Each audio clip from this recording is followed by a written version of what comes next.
आज मैं first time अपनी 10th की मार्कशीट इंटरनेट पे शो कर रहा हूँ, जिससे कि आपका इस वीडियो पे क्लिक करने का डिसीजन आपकी लाइफ का बेस्ट डिसीजन साबित हो सके और आप मुझसे भी ज्यादा अपने एग्जाम्स में स्कोर कर सकें। मेरा वो सीक्रेट मैं आपके साथ शेयर करने वाला हूँ, जिससे कि मैंने ऑलमोस्ट हर सब्जेक्ट में 100 में से 98 से ज्यादा स्कोर किया और कैसे मैंने उस सीक्रेट हैक का यूज करके अपने मार्क्स को इतना इंक्रीज किया कि मेरी क्लास का हर स्टूडेंट मुझे पीछे छोड़ना चाहता था, लेकिन वो ऐसा कर नहीं पाया जस्ट बिकॉज मेरे पास ये सीक्रेट था। और आपको मैं ये भी बताऊंगा कि आप एक सबसे बड़ी गलती कर रहे हो जिस वजह से आपके मार्क्स हमेशा कम आते हैं। और चाहे आप कितनी भी पढ़ाई कर लो, लेकिन अगर आपने ये नहीं किया तो शायद आप भी एवरेज या बेलो एवरेज की तरह 60% मार्क्स में ही सिमट जाओगे। एंड मैं आपको गारंटी दे सकता हूँ कि इस वीडियो को देखने के बाद आपके मार्क्स में एक जबरदस्त इंक्रीज आने वाला है। एंड जैसे ये वीडियो खत्म होगा, आप इस सीक्रेट हैक को हमेशा अपने पास रखने के लिए डिस्क्रिप्शन से उसे डाउनलोड भी कर पाओगे।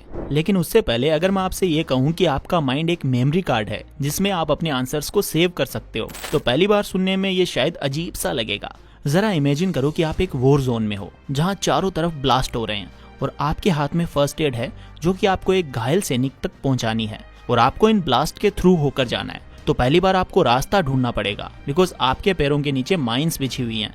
लेकिन एक बार आपने रास्ता ढूंढ लिया तो आप और तेजी से भागकर उस रास्ते से सभी सोल्जर्स को फर्स्ट एड पहुंचा पाओगे। अब ये जो एग्जाम्पल मैंने दिया है यही आपका ब्रेन है।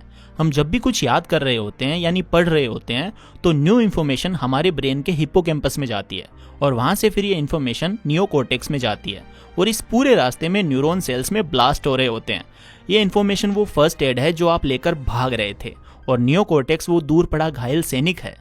अब जब हम बार बार उस इन्फॉर्मेशन को पढ़ते हैं तो ब्रेन के इन एरियाज में होने वाले न्यूरोब्लास्ट उन सेल्स के कनेक्शन को और ज्यादा स्ट्रॉन्ग कर देते हैं और एक बार वो कनेक्शन स्ट्रॉन्ग हो गया तो वो इन्फॉर्मेशन फिर जब भी हम रिकॉल करते हैं या याद करने की कोशिश करते हैं तो हमें याद आ जाती है और इसे ही हम लॉन्ग टर्म मेमोरी कहते हैं।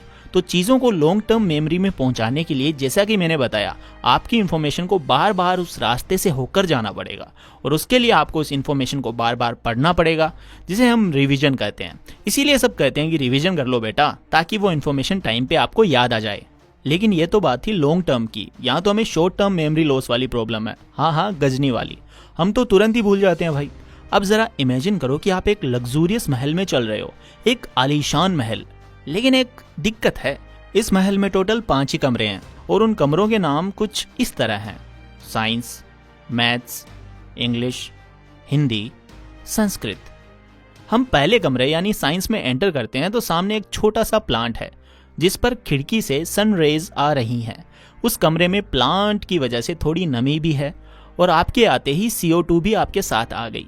अब वो पौधा यानी प्लांट उस नमी और आपकी कार्बन डाइऑक्साइड को मिलाकर अपने अंदर लगी मशीन में डाल रहा है।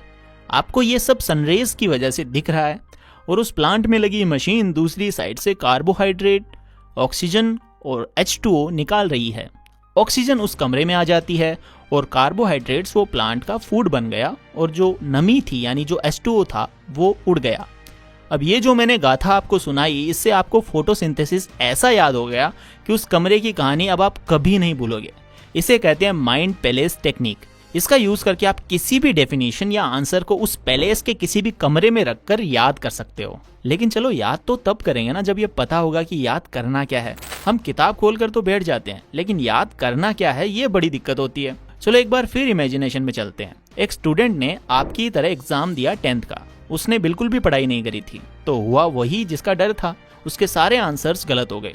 बट जब वो घर आया और उसने क्वेश्चन पेपर को ध्यान से देखा तो उसे समझ आया कि अरे यार, ये तो सारे क्वेश्चंस तो ऑलरेडी पिछले सालों के क्वेश्चन पेपर्स में पढ़े थे। अगर वो उन्हें ध्यान से पढ़ लेता तो शायद आज वो इस पेपर में झंडे गाड़ कर आता।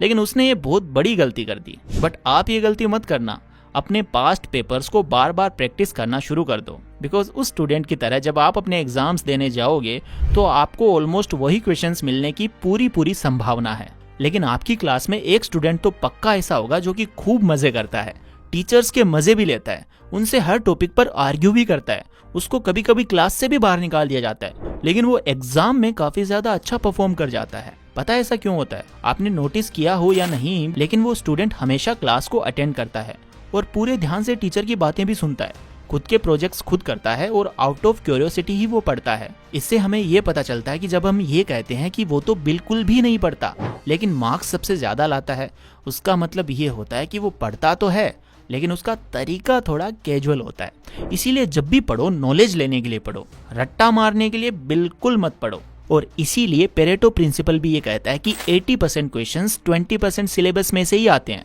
लेकिन हम गलती ये करते हैं कि हम पूरे सिलेबस के पीछे पूरे साल पढ़े रहते हैं और इतने बड़े सिलेबस को हम लास्ट में याद भी नहीं कर पाते और लास्ट में कम पढ़ाई करने वाला हमसे आगे निकल जाता है।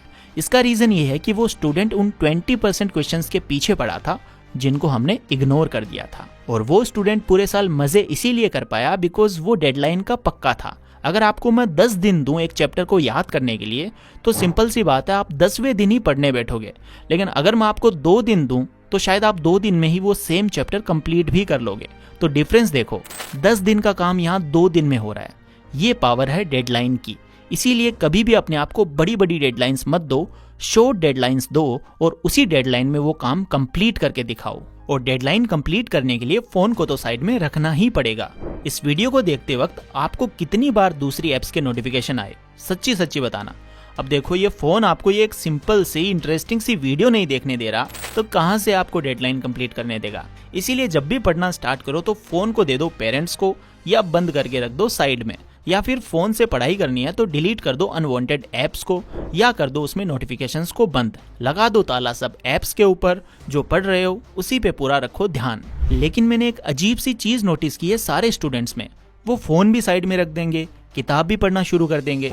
लेकिन एक अजीब सी बात है कि वो किताब में कुछ देखने की कोशिश कर रहे होते हैं जो कि वो सालों से देख रहे हैं, आज तक उनको नहीं मिला। पता नहीं क्या देख रहे होते हैं। नहीं, मैं आंसर्स की बात नहीं कर रहा, आंसर्स नहीं देखते वो एक वर्ड पे ही अटक जाते हैं और लगता है जैसे हिप्नोटाइज हो गए हो किताब से, या किसी ने जबरदस्ती डंडे मारकर पढ़ने बिठाया हो। इससे अच्छा तो भाई नेटफ्लिक्स देख लो। क्यों अपना और उस किताब का वक्त बर्बाद कर रहे हो? किताब को घूरने से आंसर उड़कर नहीं आएगा दिमाग में, उसको याद करना पड़ेगा।